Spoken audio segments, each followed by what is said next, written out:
ॐ अज्ञानतिमिरान्धस्य ज्ञानञ्जनशलाकया चक्षुरुन्मीलितं येन तस्मै श्रीगुरुवे नमः। हरे कृष्ण। भगवद गीता अध्याय 13 श्लोक संख्या 20,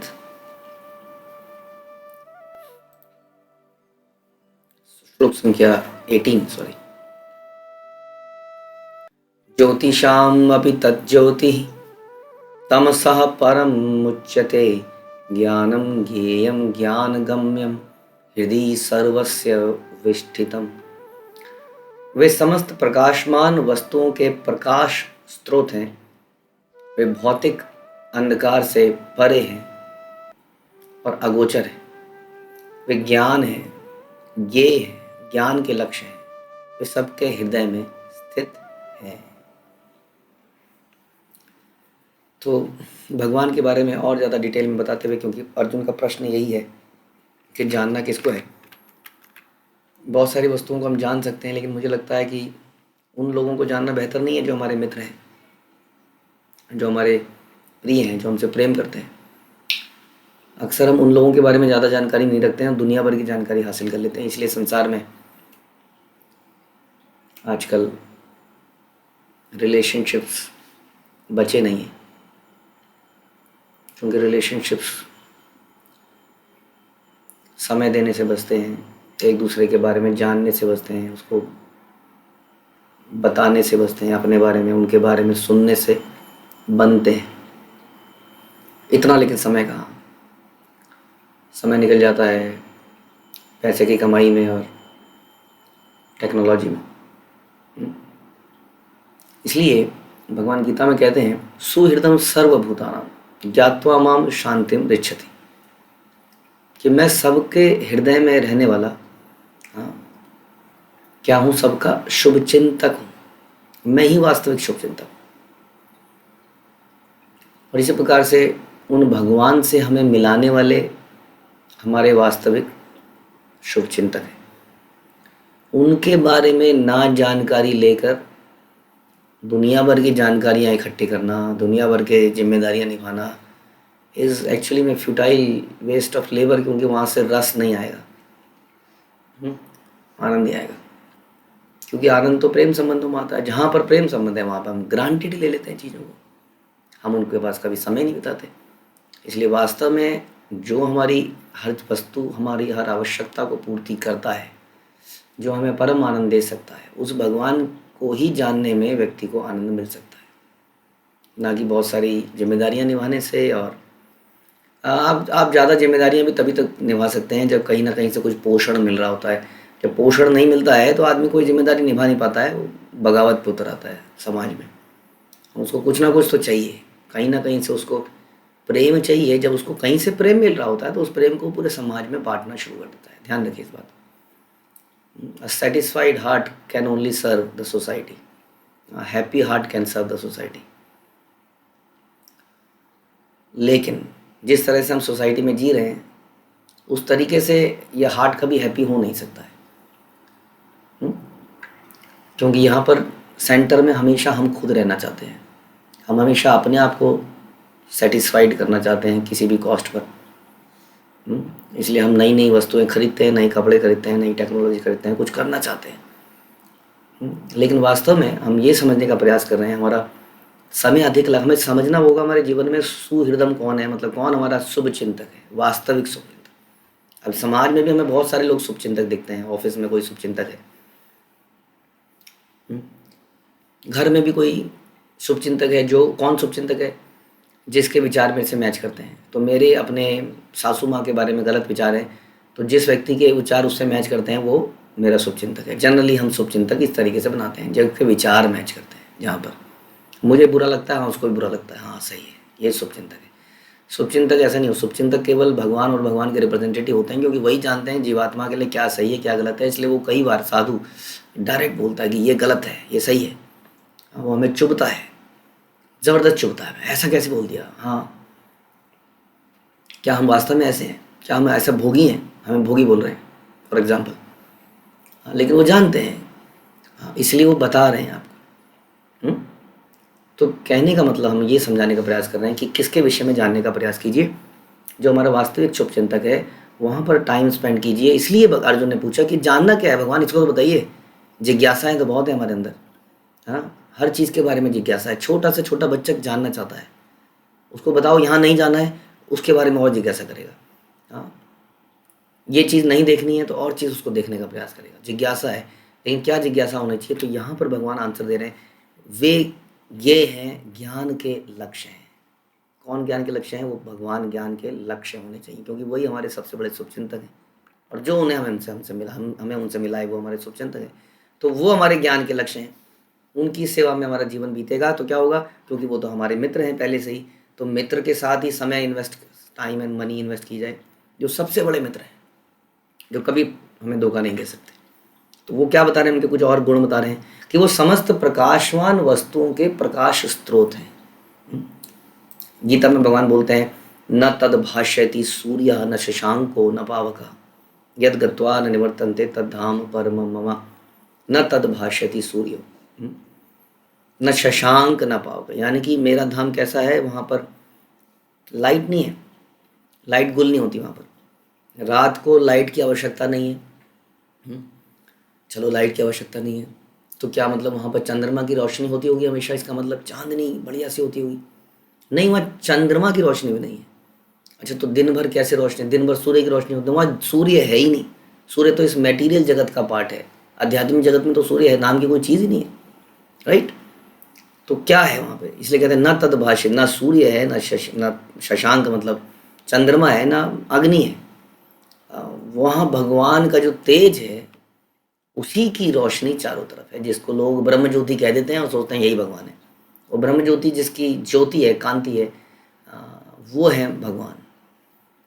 तो वो इसलिए हर प्रकाशमान वस्तु, न केवल हर प्रकाशमान वस्तु, संसार में साइंटिस्ट लोग कहते हैं कि सूर्य जो है अल्टीमेट सोर्स ऑफ एनर्जी है। सूर्य की एनर्जी कौन है? इसको हम कई सारे श्लोकों में सुनते हैं। कई सारे इसमें जैसे कि ब्रह्म संहिता में सुनते हैं 5.52 में, यक्षुरेश सविता सकल ग्रहाणाम राजा समस्त सुरमूर्तिरशेष तेजा यस्याज्ञ भ्रमति संभ्रत काल चक्रो गोविंदमादि पुरुषम तमहम भजामि।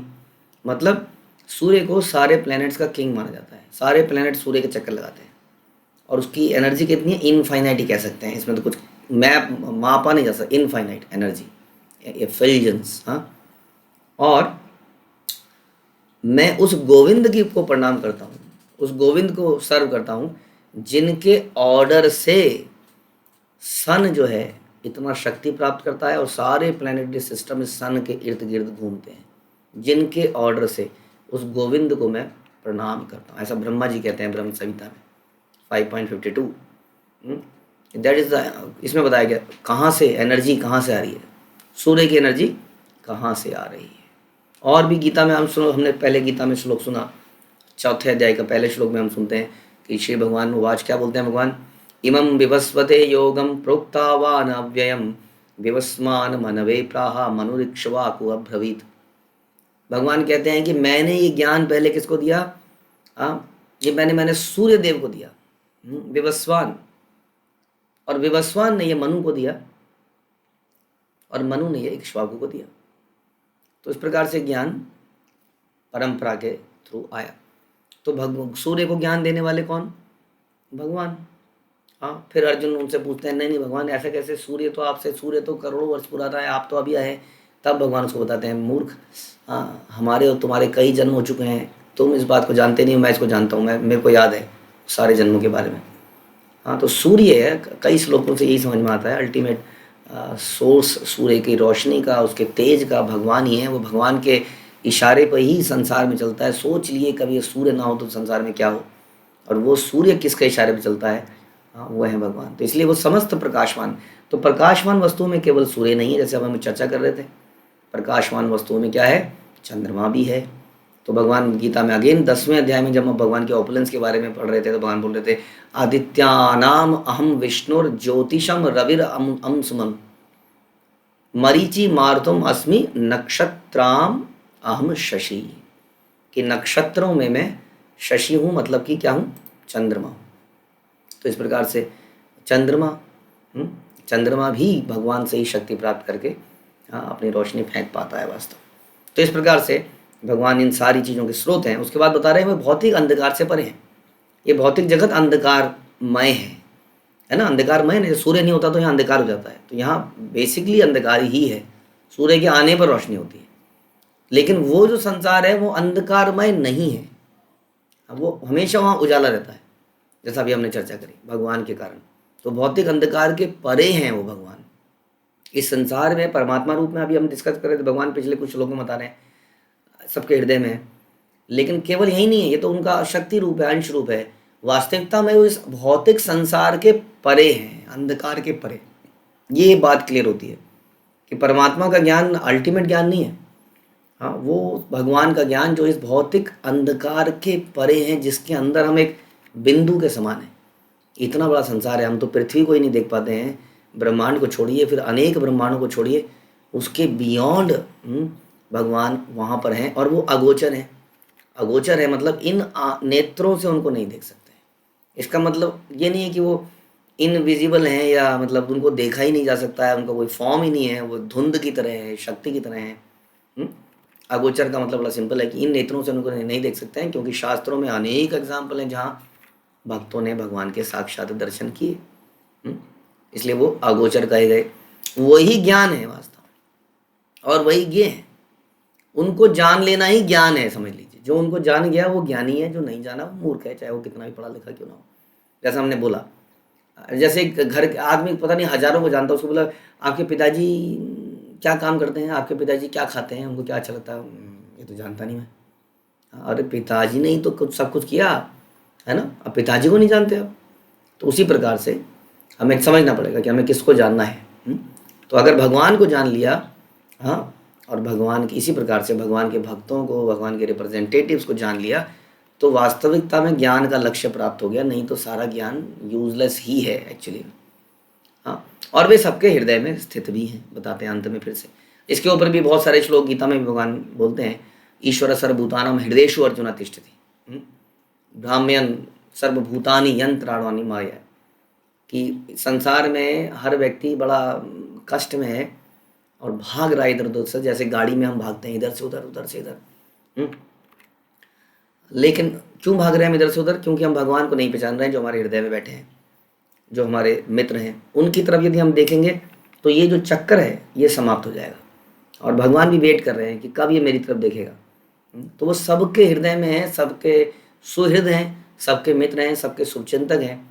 लेकिन कई बार ऐसा होता है जीवन में, जैसे रावण को कितने लोगों ने, कितने उनके शुभचिंतक थे, उनकी पत्नी शुभचिंतक थी, उनकी नाना और पता नहीं कितने लोग शुभचिंतक बने, सलाह दी, लेकिन सलाह मानी नहीं गई।